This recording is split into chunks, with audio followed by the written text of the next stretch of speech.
Good evening everyone. I am Aditi और English educator और आज के सेशन में बात करेंगे regarding the discussion on HPSC. Because आपने देखा है सिलेबस आउट हो गया है, examinations are already taking place, there is no postponement now. अब जो डेट्स गिवन है उस पर एडमिट कार्ड्स भी आ रहे हैं और एग्जामिनेशन अपना कंडक्ट भी हो रहा है। ठीक है, तो अब बहुत सारे से र्यूमर्स आ रहे हैं कि क्या जो ये सिलेबस है आउट ऑफ सिलेबस क्वेश्चंस पूछे जा रहे हैं, क्या जो हमारा पेपर में क्वेश्चन है वो जो उन्होंने सिलेबस दिया है क्या ये उसके रिलेशन में नहीं है। तो ये सारे टॉपिक्स के ऊपर थोड़ा डिस्कस कर लेते हैं based on the analysis that I have gathered from the students of the other subjects, है ना। ये चीज मैं आपको बता देती हूँ। And if you are someone who is from English, जिसका जो पेपर 2 है वो इंग्लिश है, तो भाई जेआरएफ अड्डा की तरफ से आपको यहाँ पर देखने को मिलता है एचपीएससी का एमसीक्यू बैच।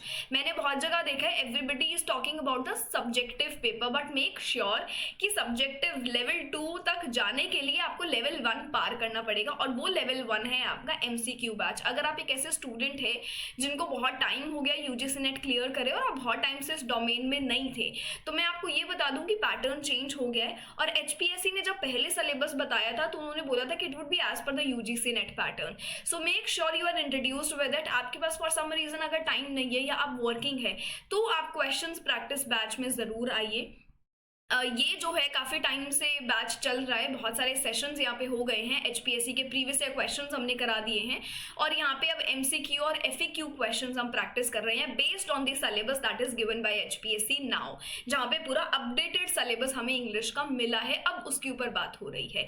ठीक है, तो मेरा आज का सवाल आपसे यही है कि भाई जो क्वेश्चन आ रहे हैं मुझे कैसे तसल्ली मिले कि जब मैं अब इस बार इंग्लिश के लिए प्रिपेयर करूँ जिसका एग्जाम 8 जून को है, तो मैं किस तरीके से करूँ, क्या मुझे उस सिलेबस से और बाहर की तरफ जाना चाहिए या वो सिलेबस करना इनफ है।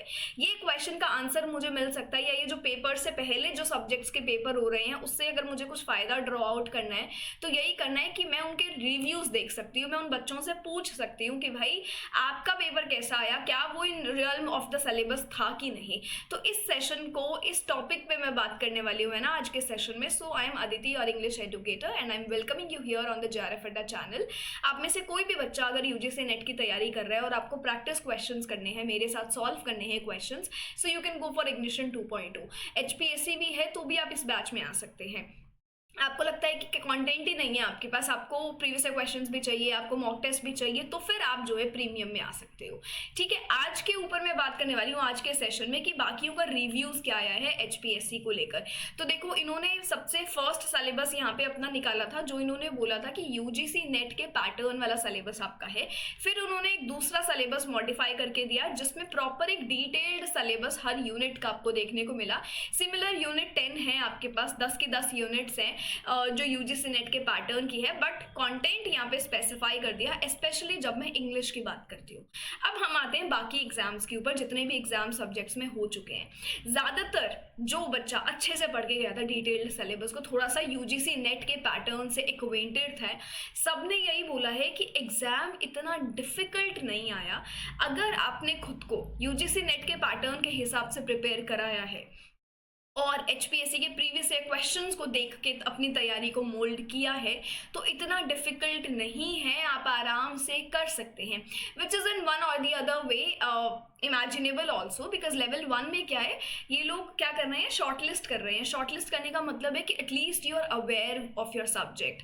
सो बेसिकली वो जो डिटेल्ड सिलेबस है आप उस पर रिलाई कर सकते हो, उससे बस एक स्टेप अप जाओ कि कुछ राइटर्स है तो उससे रिलेटेड अगर कोई और राइटर्स है तो उन पर पढ़ लिया, बस, इससे ज़्यादा कुछ नहीं, हमें और डिटेल में नहीं जाना।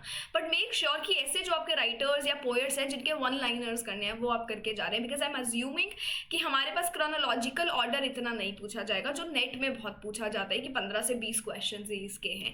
तो थोड़ा सा खुद को उस डायरेक्शन में करो, क्योंकि अगर आप एचपीएससी के प्रीवियस क्वेश्चंस देखते हैं ना, वो क्रोनोलॉजिकल ऑर्डर वाले क्वेश्चंस को अलग फॉर्मेट में पूछते हैं कि मैच द फॉलोइंग पेयर्स।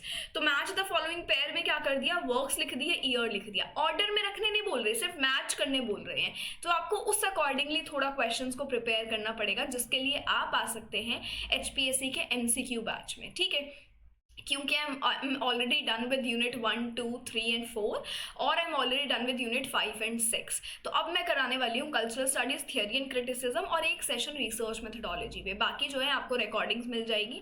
बाकी एचपीएससी के 2 प्रीवियस ईयर क्वेश्चंस मैंने डिटेल में कराए हैं। यूजीसी नेट का एक पूरा पेपर मैंने डिटेल में कराया है बिकॉज सिलेबस नेट के जैसा है। तो इसीलिए अगर आपको ये सारी चीज़ें एक लूप में सिंक करनी है सो you can come for that because it is a one time opportunity. बहुत वैकेंसीज सबसे ज़्यादा इंग्लिश में आई है, so make proper use of it. हल्के में उसको मत लीजिए, है ना।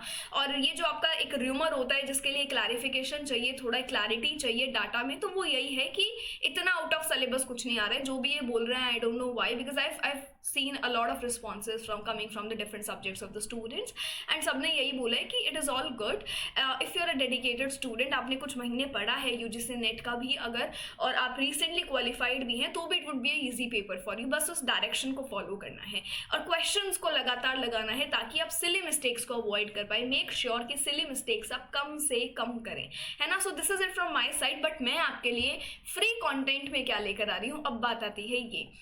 डेली आप मेरे साथ जुड़ सकते हैं 5 PM सेशंस में, जहां पे यूजीसी नेट और एचपीएससी रिलेटेड कंबाइंड डाटा के क्वेश्चंस में करा रही हूँ। So you can look forward to this series और you can also look forward to the 10 minute scroll series जो मैंने आपको दी है related to your pen names, periodicals, important writers, Indian English novelist, आपके जितने भी ये चीज़ें हैं इंपॉर्टेंट 10 मिनट में जो कवर कराई जा सकती हैं, poet laureates, Booker prizes, winners, ये सब मैंने 10 मिनट स्क्रॉल सीरीज में कराया है। प्लेलिस्ट आप चैनल पे विजिट करो इंग्लिश की और वहाँ पे ये सब मिलेगा, ठीक है। इंपॉर्टेंट राइटर्स पे मैंने ऑलरेडी सेशंस ले लिए हैं, like on Henry James, Samuel Johnson, Dryden, Shakespeare, ये भी आप जाके देख सकते हैं प्लेलिस्ट में। अब जो मैं करा रही हूँ वो है मैराथन्स और नेट के प्रीवियस क्वेश्चन की सीरीज, तो वो आपके लिए हेल्पफुल है because they are again the same set of writers जो आपके एचपीएससी के डिटेल्ड सिलेबस में है। सो इंडियन लिटरेचर इंपॉर्टेंट है एंड मुझे भी लगता है कि एचपीएससी में भी अच्छे खासे क्वेश्चंस आ सकते हैं इंडियन लिटरेचर के। तो ये मैराथन आप ज़रूर अटेंड कर सकते हैं जो आपको देखने को मिलेगी ऑन फ्राइडे। और इसी महीने में आपको 2 और मैराथन्स देखने को मिलेगी, first on literary criticism and then a previous year questions महा marathon. So make sure that in order to clear UGC NET, in order to clear any of the set exam or your AP exam, you are attending these marathons. So I would wait for you in the marathons. Let me know अगर आप इनको देखते हैं कि नहीं। Comment section बिल्कुल आप participative वहाँ पर बनाइए। कोई भी आपके डाउट है, फीडबैक है, कोई भी आपको ऐसा एक पर्टिकुलर सेशन चाहिए, you can always ask me in the comment section below. So make the section engaging, है ना। कमेंट करेंगे तभी बात बनेगी, कुछ अपने डाउट्स रखेंगे तभी बात बनेगी, और ये आपको करना चाहिए। वी आर ऑल मेच्योर, है ना, एंड आप सबकी कंसिडर किए जाएंगे डाउट्स। सो इसी के साथ साथ आप अगर नए हैं और आपको कुछ डाउट्स पे आते हैं या आपको कुछ क्लैरिफिकेशन चाहिए तो आप ग्रुप ज्वाइन कर सकते हैं फॉर मोर क्लैरिफिकेशन, है ना। यूट्यूब क्लासेस अपनी हर शाम 5 बजे होती है। This is it from my side. Thank you so much. Will see you very soon and take care of yourself. Wishing you all the very best for your exam.